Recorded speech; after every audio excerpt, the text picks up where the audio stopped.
Hello everyone, I'm a tutor with Applats and we are going to learn about SQL. Before starting with SQL, it is necessary that we understand some basics of databases, and today's lecture is going to be an overview for the same. For today's lecture, we have planned we have planned to learn what is a database, the purpose of database, different types that are available for data in databases, so that different databases are used in different domains. So we will learn more about it. Things you can do with RDBMS. Now, RDBMS is a relational database management system. You will learn more about this in the later part of the course. We'll learn about the data models that are available and some basic terminologies before we start with SQL. So what is a database? Database is a collection of organized data, information, and records. It contains the information about one enterprise. It maintains any information that may be necessary to the decision-making process involved in the management of that organization. Now, what does that mean is relate database with an office. Office is just similar to a database. Office is a storage. An office contains various files, records, information of different clients. Similarly, a database also is a collection of data which is organized, which in case of office might not be an organized way, and information and records. The only difference between both of them is the structural way of storing data, and that office is a structural storage while database is a software. Now, there are few advantages of DBMS. Basic ones are the advantages that are provided by DBMS are reduced redundancy. Now, what do you mean by reduced redundancy? It simply means that database redundancy is just duplication of data. Non-database systems maintain separate copy of data for each application. So what happens in an office is that when you have a record of one client in one file, suppose if that particular client has reordered something else, so you need to maintain another record for that same client with all the details again refilled. This is simply duplication of data. That is what we are referring to as redundancy. In database, what happens is that we are keeping a collection of all the tables together, wherein one table is particularly dedicated to storing the information of clients. Another table will be storing the information of orders. This way, the database helps to reduce the redundancy.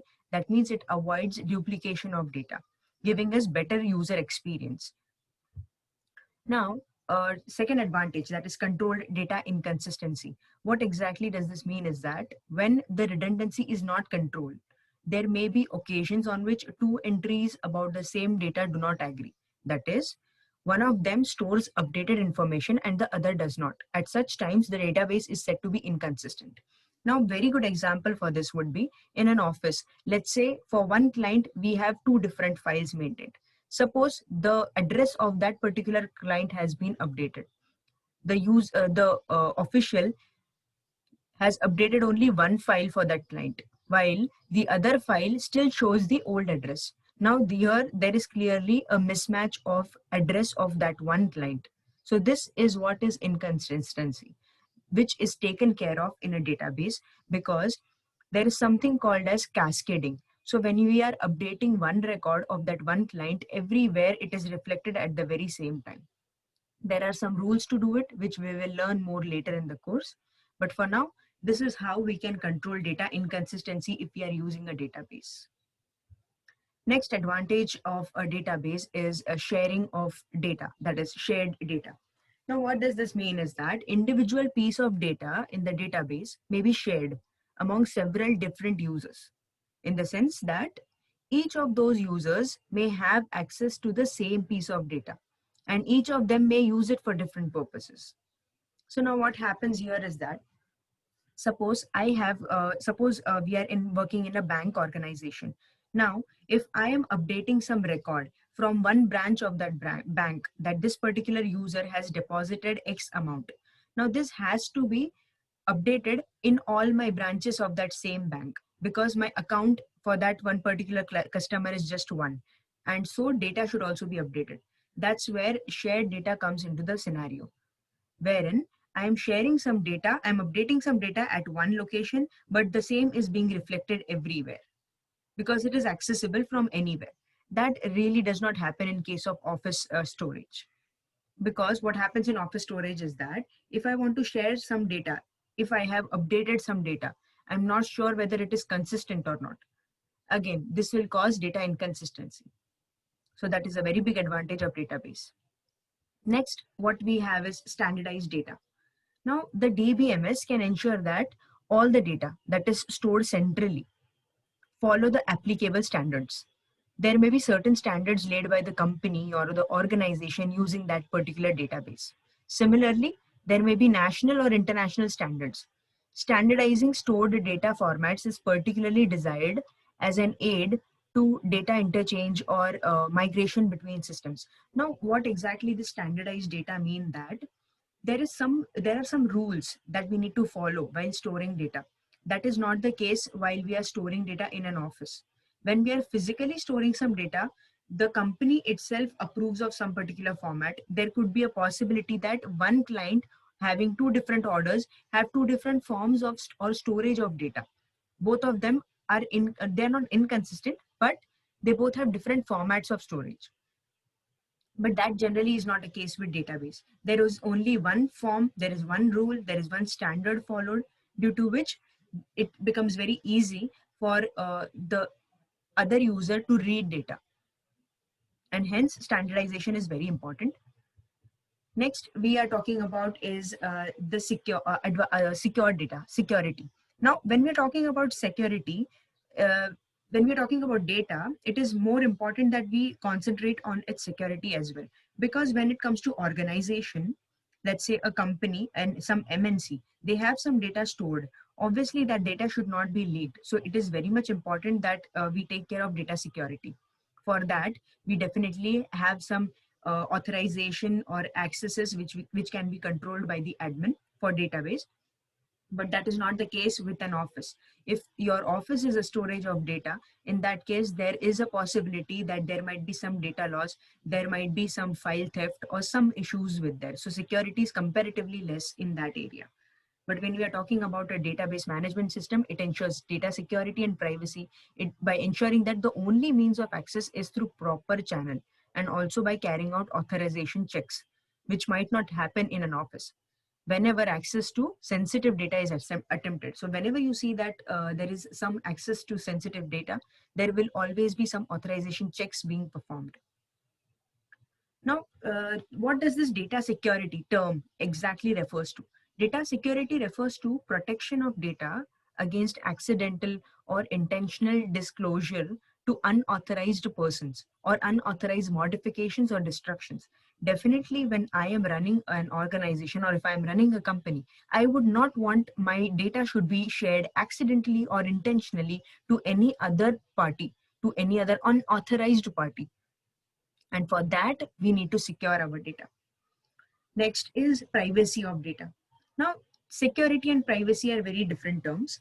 So data security was all about securing our data against unauthorized access or modification or destructions. In case of privacy, it refers to the rights of individuals and organizations to determine for themselves when, how, and what extent information about them is to be transmitted to the others. Now here, privacy means that suppose if I want to share my data with some unauthorized person, then there is a limit to it, that only this part can be shared with them.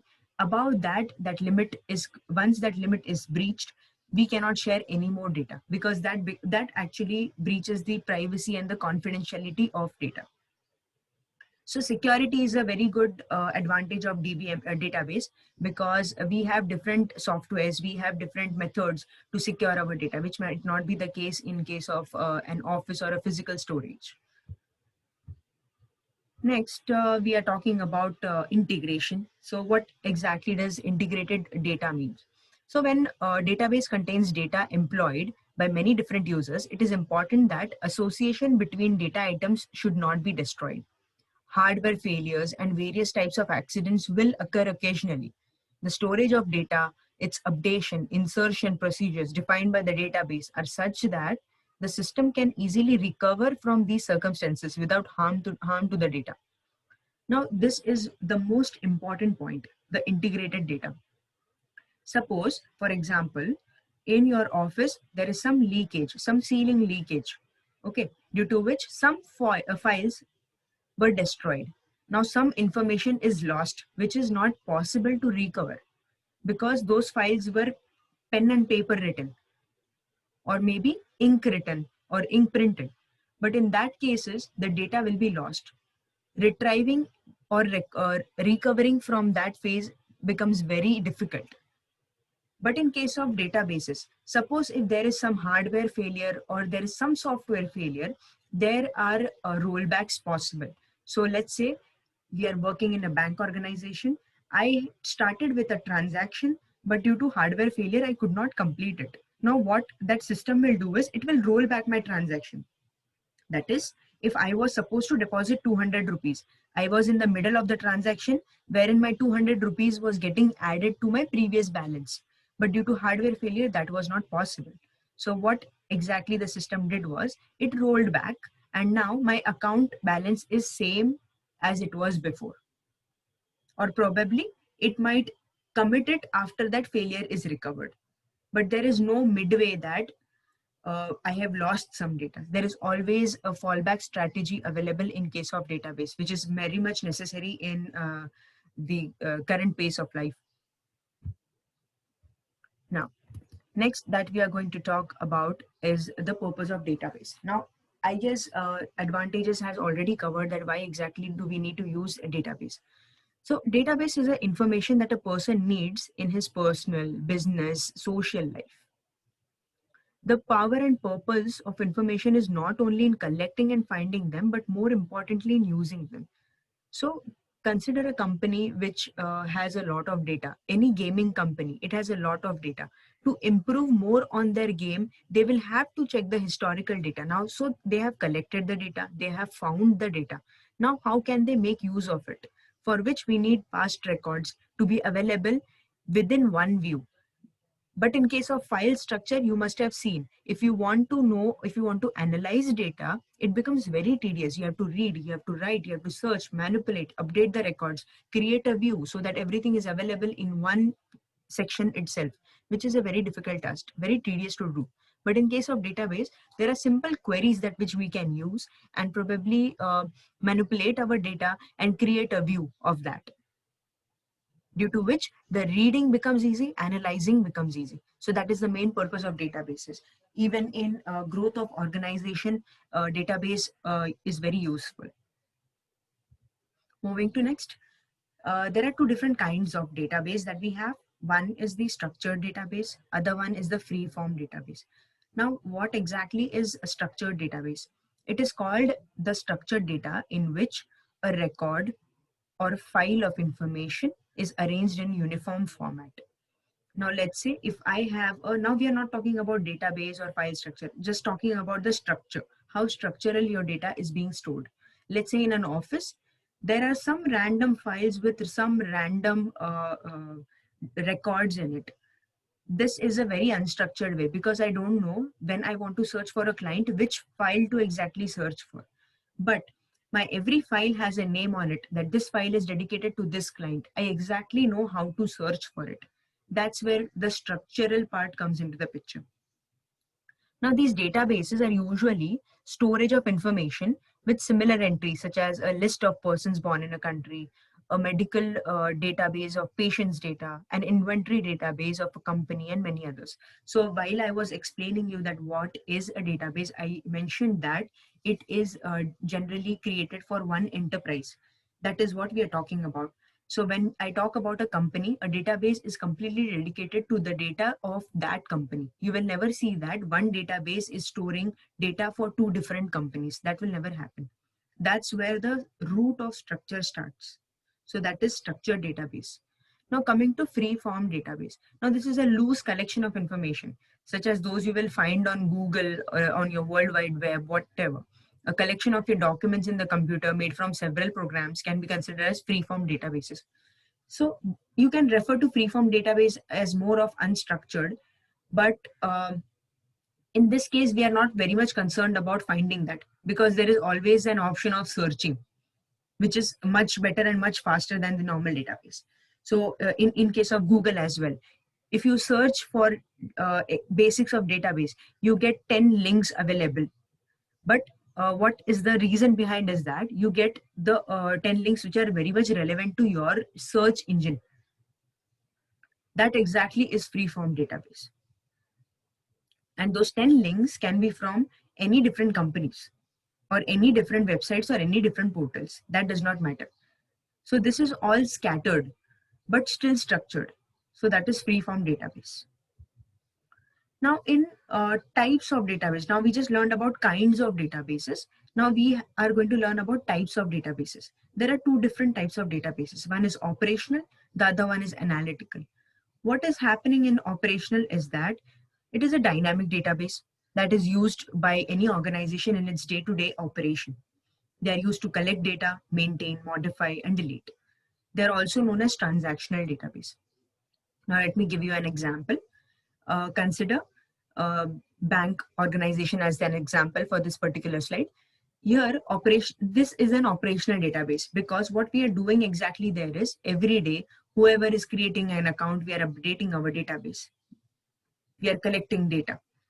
Let's say someone is depositing some amount into his own account. We are modifying some data. Let's say someone has closed his account with the bank. Then he is trying to delete that data. So this becomes operational database where your day-to-day activities are being tracked. Now coming to the other part, that is analytical database. Here what we are looking for is, it is a static database where data is rarely modified. Analytical database, generally you will see in big data domain, where there is a huge data available. You will never see that that data is being modified or that data is never being updated. Because what happens is that it is just a historical storage of all your data, and it is generally used for making long-term projections and analysis. So what is happening is that, consider the gaming company example, wherein you are just storing every day's data, and now the database has become static. You have some old data which you cannot modify, because those are like records we have achieved from our users. You cannot modify that data, but definitely you can learn the behavior of the users, which we have tracked in our analytical database, and based on that you can predict the future. This is the analysis part. So that becomes an analytical database. You can any day transform your operational database to analytical database, but there comes some certain negative aspect to it, because there are some restrictions to the storage of data. The data, if it becomes more heavy, then operational database might not be able to fetch results in a faster manner, for which you would need some other types of tools for analytical. So in analytical, you would see that we have AWS, we have Hive, we have EMR, where you can analyze the data, huge data. But in case of operational databases, you can use MySQL or some SQL platform, some SQL server, because there we are generally concerned about maintaining the day-to-day operations. Moving to next is the RDBMS. So right now we all talked about databases. Database is nothing but part of RDBMS. What is RDBMS? Relational Database Management System, wherein relational data is being managed by a system. That's what is an RDBMS. So basically what it does is creates a database.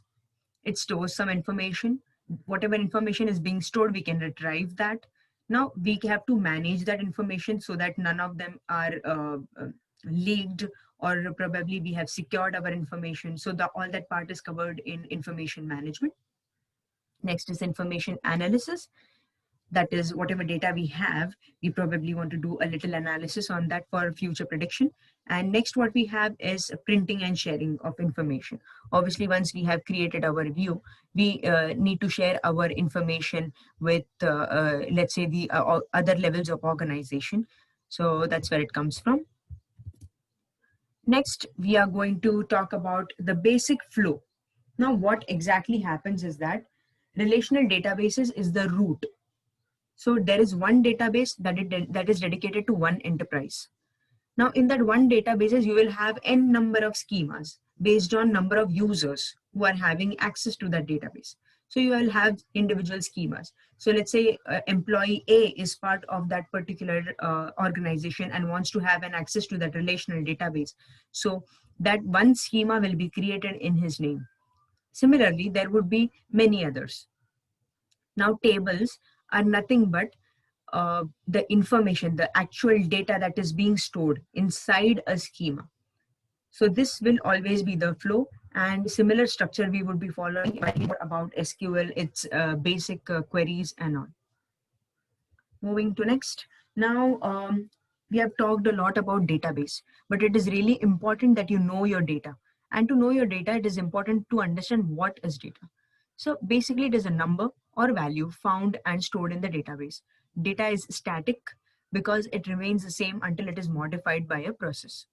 So just as to inform, so Applats is one information, it is one data. Whatever Applats is offering as a course to you, that is data. Now, here the data for Applats is not static because Applats is just improving day by updating more information, adding more courses available to you. So this data is dynamic. It is being modified every day for better user experience. But there are few cases wherein data is static, and that is static because it has never changed. Let's say there was some XYZ company which had started long back, and now there are no operations being performed on that. So my data will remain untouched, my data will remain unchanged.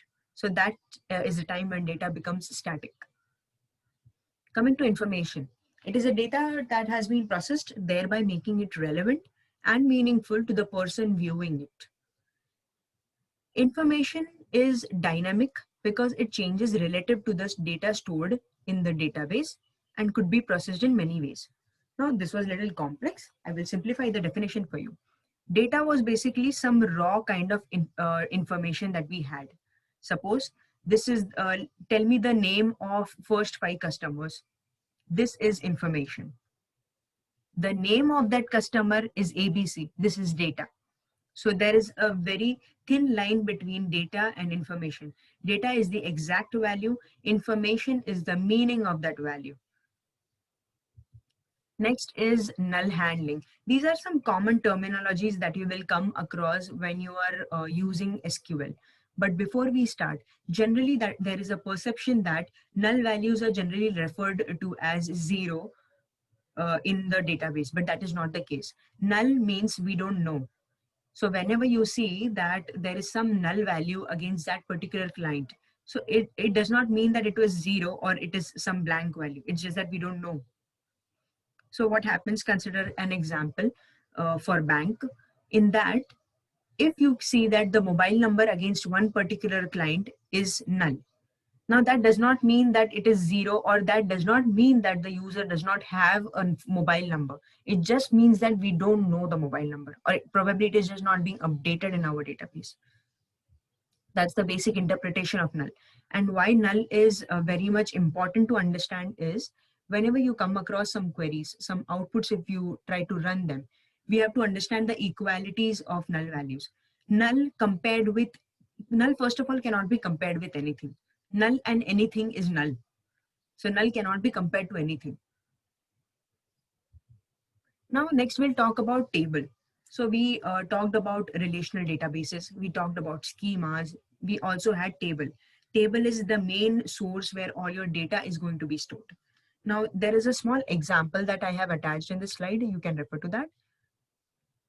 To make you more familiar with the jargons of SQL, table is also called as relation.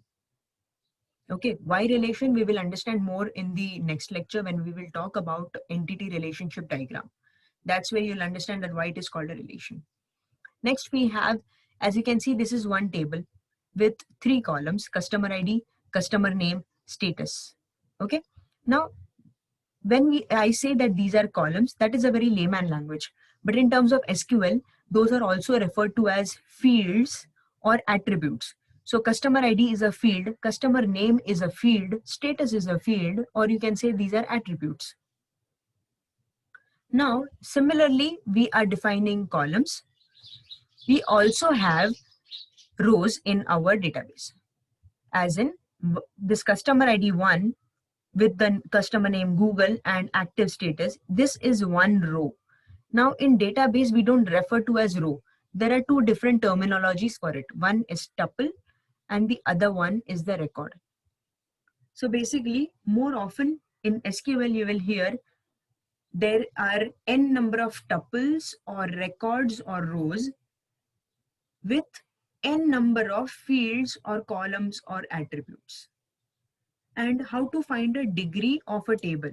Degree of a table is basically the number of columns. So degree of this particular table is 3. Now to define it in a very layman term, it is the main structure in the relational database. Table defines the structure of the database. It is composed of attributes, that is fields, columns, and domain. Domain, that means records, rows, or tuple. A table must almost always represents a subject that can be an object, person, place, or thing, or an event. Similarly, here in this example, we can see that this table is dedicated to customers. So it has all customers data.